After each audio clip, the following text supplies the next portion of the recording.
Boris Boatin, hei og velkommen til en ny episode av Næra Saka. Jeg heter Lisel Bang, og jeg sitter her i lag med en mann som mange av oss kjenner ganske godt til. Bibliotekar, amatørhistoriker, nestleder i Alta Historielag, forfatter bak boka Kongeskjøtene og prosjektleder for arbeidet rundt nyutgivelsen av Knut Lems beskrivelser over Finnmarkens lapper, utgitt av Alta Historielag. Velkommen så masse hit, Ole David Østli. Tusen takk for denne generøse introduksjonen. Jo, man må trekke pusten både 1 og 2 ganger midt inni der. Ja. lang CV. Du, Ole David, du har jo mildt sagt jobbet en del med folketellinger og kirkebøker, kongeskjøter ikke minst, og også andre eldre dokumenter som kaster et godt blikk over mye av historien til Alta. Så du har blitt ganske bereist på temaet, kan man vel si. Kan du fortelle litt om det arbeidet du har gjort opp gjennom årene på det her feltet? Du kan si det begynte med at jeg leste folketellingen fra 1801 fra Alta.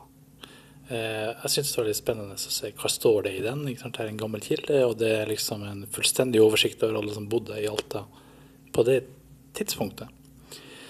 Og så tenkte jeg at det har vært artig å se om jeg klarer å finne igjen de samme personene i kirkebøker, liksom de nærmeste årene før, 1799, 1795 og så videre. Så jeg jobbet meg gjennom de her kirkebøkene, for å liksom prøve å linke dem i folketellingen til dem som jeg finner i kirkebøkene. Så det var jo veldig artig da, og det ene tok det andre, og jeg oppdaget etter hvert at Alta har ganske mye kirkebøker som er bevart. Så vi er veldig heldige der at vi har gode kilder. Altas kirkebøker går helt tilbake til 1705, og det er nesten 100 år før den første folketellingen. Og det her er jo et litt sånt ukjent århundre i Alta. Mange i Alta kjenner kanskje best til Altas historie fra etter kobberverket ble startet opp i 1826, unnskyld. Og mange av familiene også stammer jo fra de her gruvearbeiderne på den tiden. Men det fantes jo et Alta før kobberverket, og det her synes jeg var litt artig å dykke ned i da. Så jeg har stort sett konsentrert meg om 1700-tallet, og etter hvert så fant jeg jo flere kilder. Jeg fant jo skattelister for eksempel, skifteprotokoller er jo en viktig kilde, og en del andre sånne mer tilfeldige kilder som finnes. Du sier du har fokusert på Alta. Er det området vi tenker på som Alta, det vil si Alta kommune kanskje i dag, er det samme som man hadde da på 1700-tallet? Ja, så Alta prestegjeld heter det, eller det som var Alta prestegjeld var nøyaktig det samme som Alta kommune er i dag. Grensene er nøyaktig det samme. Interessant, da vet man det. Men i mellomtida så har jo Alta vært delt i Talvik og Alta kommuner. Sant, ja. Ja. Så det var det i 100 år, men det var fra 1860-tallet til 1960-tallet, så cirka 100 år innimellom der. Men på 1700-tallet så var det akkurat som i dag. Alta kommune var Alta prestegjeld, så det er det samme. Ja. Jeg bare blir litt nysgjerrig nå når du sier at du har fokusert mest på 1700-tallet. Finnes det dokumenter lengre tilbake i tid som sier noe om bosetningene og her i Alta? Du tenker 1600-tall for eksempel? Ja, det finnes skattelister. De er ikke fullstendige. Det finnes også tingbøker. Hvert år så møttes jo hele folket til ting, for der man gjorde opp seg imellom, og hvis noen hadde gjort noen forbrytelser, så ble de dømt på tinget, og det skjedde en gang i året, på sommerstid.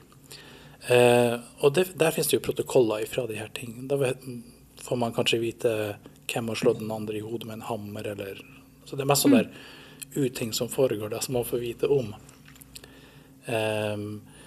Men folketellinger finnes det ikke fra den tida, og kirkebøker finnes det heller ikke fra den tida. Jeg tror det tidligste skiftet fra Alta er fra 1687, hvis ikke jeg husker feil. Så det er ganske sånn Ja, det er ganske lite kilder på 1600-tallet. Ikke sant. Ja. I forhold til 1700-tallet. Og når du kommer ned på 1500-tallet, så er det nesten ingenting. Du har noen svenske skattelister. Ja. Spennende. Tema for dagens episode er jo samiske bosetningsmønster i Alta. Og det her kan du jo en god del omgitt det arbeidet du har gjort med fokus på akkurat Alta. Jeg har skjønt det sånn at i de eldre dokumentene så er ikke ordet same brukt. Hvordan begrepet brukt da? Altså, ordet same er jo hentet fra samisk språk. For det er jo same på samisk. Og det er jo liksom sånn som man tenker i dag, at man skal kalle folk det de kaller seg selv. Men det er jo ikke uvanlig at et språk har et annet navn på et annet folk. Vi kaller jo fremdeles finlendere for finlender, eller finner. Og selv så kaller de seg jo noe helt annet. Og det samme gjelder ungarere, eller albanere, eller selv tyskere. Kaller seg noe annet enn vi kaller dem. Så det er ikke noe galt i det. Og det norske navnet på same var Finn i gamle dager. Når var det brukt? Ja, det er brukt helt fra de første kildene som finnes.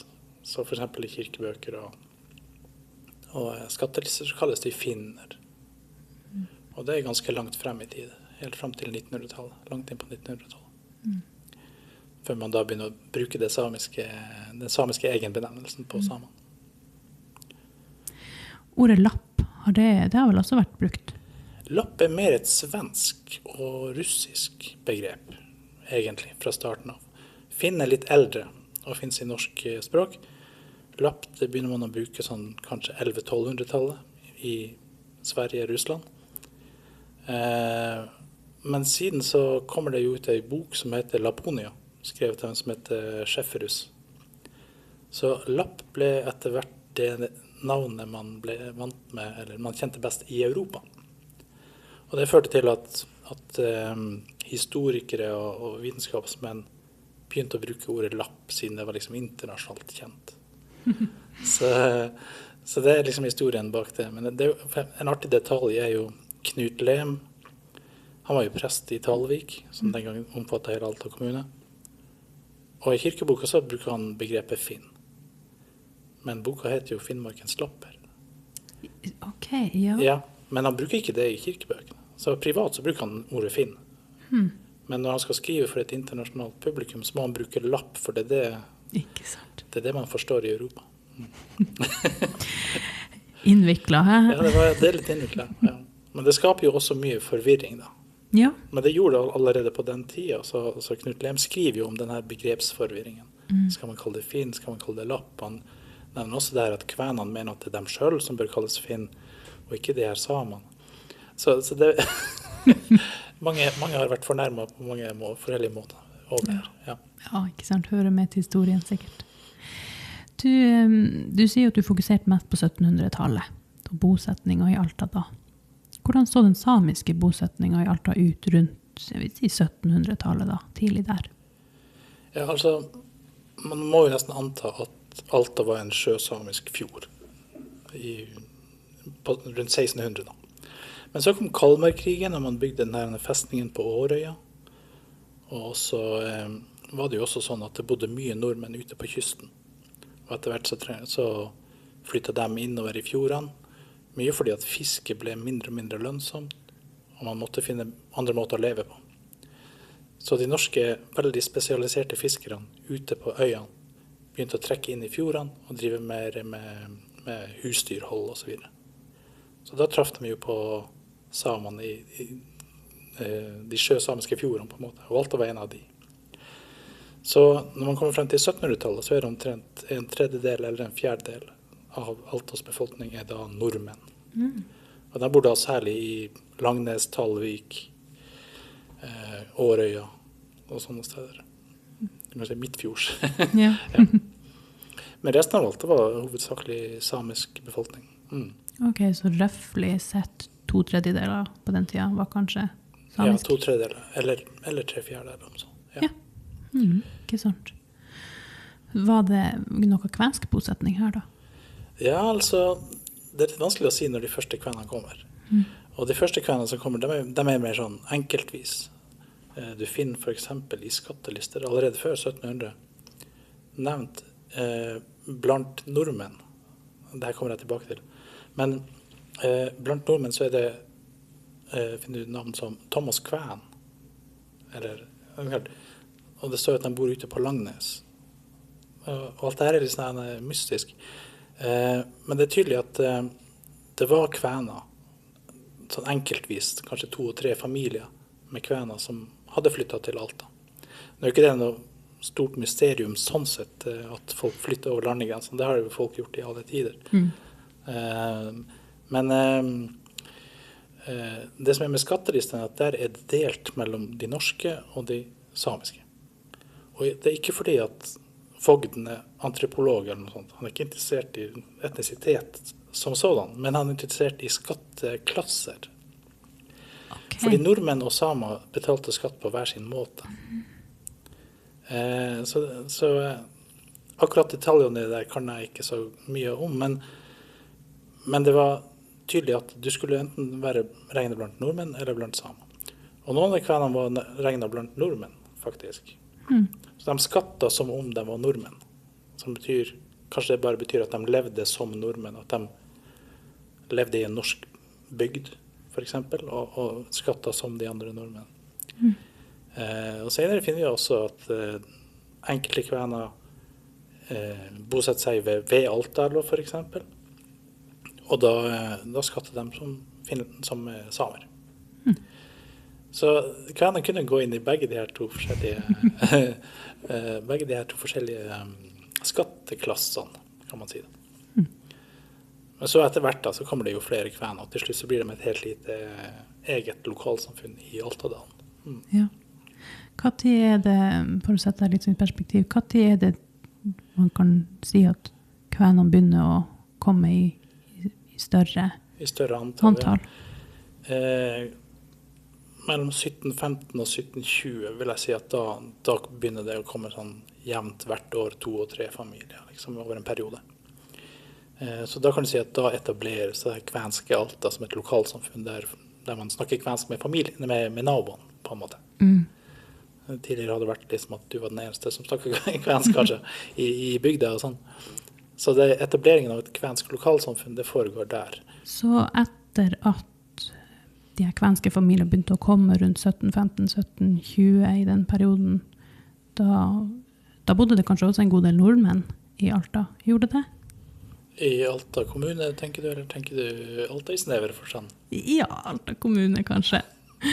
Ja, så da bodde de jo da i det området hvor de hadde bodd da i omtrent 100 år, altså Talvik, Årøya spesielt, og Toften-området der. Særlig der, og det ser man senere også, at det et veldig sånn norsk område, hele veien fra Kråknes til Storsarnes, også på østsida da, i Leirbotn og Årøya. Det liksom kjerneområdet for det norske bosetninger i Alta. Ja. Men så begynte jo de å bosette seg også på Elvebakken da, etter hvert. Så Elvebakken ble en sånn norsk-kvensk blandingslandsby da. Så gjennom 1700-tallet var det altså mye innvandring av kvener og nordmenn? Ja, det kan man si. Men selv på slutten av 1700-tallet, altså ved folketellingen, så det fremdeles godt over 50% samisk i alt. Ok, men den samiske delen av befolkningen, det er de som gjerne har vært her hele veien, eller har det også vandret inn noen samiske familier?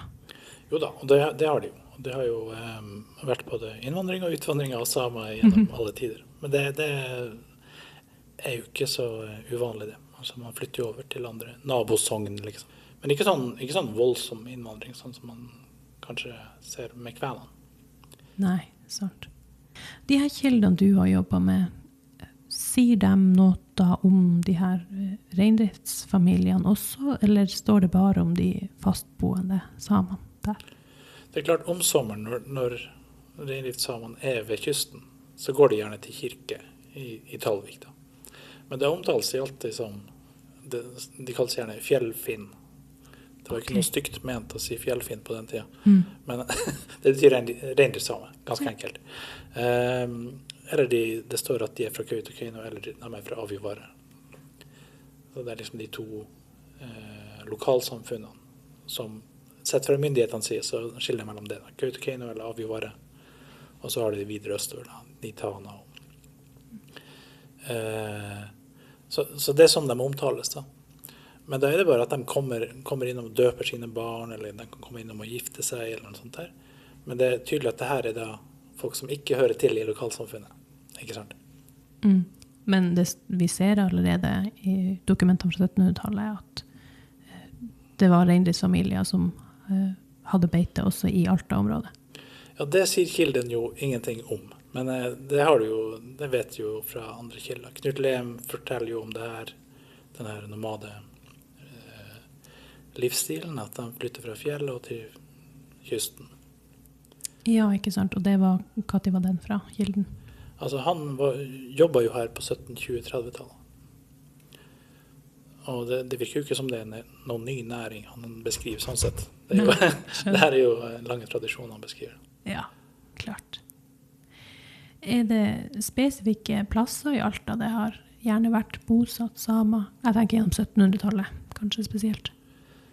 Det blir litt rart å si, fordi utgangspunktet jo at hele fjorden sjøsamisk. På en måte.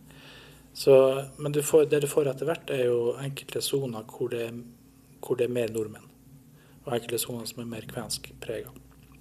Så Altadalen blir etter hvert veldig nesten dominert av kvener. Hva inngår i Altadalen? Hvordan område det? Sant, ja.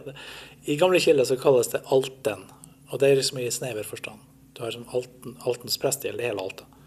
Men når det bare står Alten, så det Altadalen, og det området på begge sider av elva, fra Arones og opp til Øvre Alta. Så Holmen, Reipas, Elvestrand, alt det her liksom, kalles bare Alten. Og det interessante det skilles fra Elvebakken, som noe annet. Elvebakken regnes ikke til Alten, men hele fjorden, hele dalen oppenfor Elvebakken liksom kalles Alten. Okay. Ikke helt ned i fjærsteinene der? Nei, ikke helt ned til utløpet. Nei. Der Elvebakken. Så, men det litt fordi at Elvebakken var noe så sjelden som en landsby. Det har du ikke så mye av i Nord-Norge. Men en landsby, altså at husene ganske tett inntil hverandre, og så har de slåtter rundt omkring. Da. Ja. Ellers i Alta så det gjerne sånn at folk bor langs stranda med 1 kilometers mellomrom, eller jeg vet ikke hvor mye, men at de bor ikke så tett inntil hverandre. Men Elvebakken der det nesten som en klynge av boplasser. Da. Ok, så allerede da ble det sett på kanskje som noe litt eget? Ja, så det var det. Ja. Lite samfunn der, altså. Ja. Kan man, basert på de dokumentene du har jobbet med, si noe om hva samer i Alta-området på den tida livnærte seg av, eller hva de eide? Ja, det kan man. Nå har ikke jeg studert det så veldig nøye, men det har for så vidt andre gjort.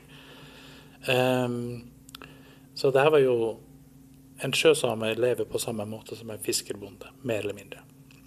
Kanskje sjøsame driver litt mer med jakt enn de norske gjør. Kan man tenke seg. En sånn kilde jo da skifter, ikke sant? Hva det folk arver fra sine foreldre? Da arver de gjerne en båt, så arver de et par sauer kanskje, de arver en ku kanskje. Sånne ting. Så du ser liksom gjennom de gjenstandene de eier, hva de driver på med. Ikke sant? Selvfølgelig. Men hovednæringen var jo fiske hele tiden. Det var fiske som var det viktigste. Okay. Og så hadde de noen husdyr da, i tillegg, for å få kjøtt og sånn. Flere bein å stå på? Ja, flere bein å stå på. Og det var jo også grunnen til at nordmenn etter hvert adopterte den samme måten å leve på. Som jo også den samme måten som norske fiskebønder i Nordland eller Troms levde jo på den måten. I Finnmark så var det i begynnelsen litt mer spesialisert. De var rene fiskere, bodde helt ute på øyene. Så jeg tror husdyrholdet ble nok viktigere etter hvert, som de flyttet inn i fjordene. Og da begynte jo deres levemåte også å ligne mer på det sjøsamiske, som litt samme overlevelsesstrategi, kan man si da. Og så var det jo noen som var litt mer håndverkere, som bygde båter for eksempel. Det mange båtbyggere blant sjøsamen. Ja, det jo kanskje nærliggende å tro når fiske var så viktig. Noen måtte bygge de båtene, liksom. Noen måtte bygge båter. Så sjøsamene var gode båtbyggere, da? Ja, det var de. Og det ser du også i folketellingen 1801. Også kvenene drev jo med båtbygging. Men i folketellingen 1801 så ser det ut som det første og fremst sjøsamer som bygger båter. Og det kanskje litt overraskende. Ok, ja. Jeg tenker, det jo kanskje litt naturlig også, hvis man har bodd her så lenge, at man da blitt god på det. Ja, og det vet vi jo også fra mye eldre kilder, at sjøsamene var berømte for å være flinke å bygge båter. Ok. Og sånn for eksempel Tysfjord var jo en sjøsamisk fjord, og også berømt for sine gode båtbyggere. Så, og det ser man i flere fjorder, hele Nord-Norge egentlig. Nå har du kanskje beveget deg litt inn på 1800-tallet, og det var jo på 1820-tallet det her kobberverket kom, var det vel, i Kåfjord. Ja. Hvordan har det påvirket den samiske befolkningen? Var det samisk befolkning i Kåfjord på den tiden? Ja, Kåfjord var en rent sjøsamisk bygd til langt oppe på 1700-tallet. Så begynte jo etter hvert kvener å gifte seg inn i de her familiene. Men inntil 1826 så var det hovedsakelig en sjøsamisk bygd der. Og det var det hadde vært hele tiden. Det var en av de krokene som var sjøsamisk. Men det kom jo veldig mye folk med kobberverket. Så kanskje ved folketallet i Kåfjord var 50-60-70 stykker. Eller kanskje 10-15 familier bodde i Kåfjord da. Ok. Og så kom det da innvandrende nesten 1000 mennesker til bare Kåfjord. Så det klart at det ble jo det dominerte jo Kåfjord på en helt annen måte da. Voldsom økning? Ja. På hvor kort tid? Det skjedde i løpet av kanskje 20 år. Fra 5 barnefamilier til rundt 1000 innbyggere? Nei, fra 10-15 familier. Ja. Til omtrent 1000 mennesker. Det sies det da. Og den befolkningen som kom til Kåfjord var jo, først var det noen nordmenn som kom fra Østerdalen og sånne steder, hvor de drev med gruvedrift fra før. De hadde sin egen måte å leve på, de var gruvearbeidere, og så hadde de et lite småbruk ved siden av. Så det var en levemåte som de tok med seg da. Så for eksempel de første som bosatte seg oppe i Mattisdalen, det var jo gruvearbeidere. Som, Ja. så, også Eiby ser du et sånt sted, stort sett, du kan si generelt, innover i dalene, hvor det ikke var bosetning før, eller hvor det bare var slåtter før. Det ser Tverreldalen for eksempel. Alle de dalene blir liksom rydda som nyryddinger da de her gruvearbeiderne kommer, for de var vant med å leve sånn hjemme. Da. Og etter hvert så kom det jo, de fleste som kom etter hvert var jo kvener. Ok, ja. Og det store antallet av gruvearbeidere, det er jo de kvenene som kommer. Ja. Vet vi hva som... hvordan gikk det med de samiske familiene da, eventuelt som bodde i Kåfjord rundt? Jeg tenker at det må jo ha forandret det samfunnet veldig. Det som skjedde var at området akkurat der rundt kobberverket, det blir jo da Kreta, og du har området rundt kirke, alt innenfor Strømsnes på en måte. Det ble jo et rent kobberverkssamfunn. Sant? Men det var jo sjøsam også i Storvika. Det her hørte jo til Kåfjord bygda på en måte. Alt ble regnet til Kåfjord. Storvika og Kvenvika og ja, de her stedene som er liksom ytre Kåfjord. Der fortsatte det jo bo samer fremdeles. Litt sånn artig ting er at noen av dem ble jo rik på å selge slåttemark til kobberverket. Ok. Ja, så flere av dem som flere av de samiske bønderne i Kåfjord, de omtaler senere det som rike. Ja, ja. De tjente god penger på å selge vekk jordloppene sine. Ja. Ja. Jeg kan tenke meg at de som drev kobberverket hadde kanskje litt penger å gi. Det hadde de, ja. Så jeg tror de betalte godt. Ja. Ja.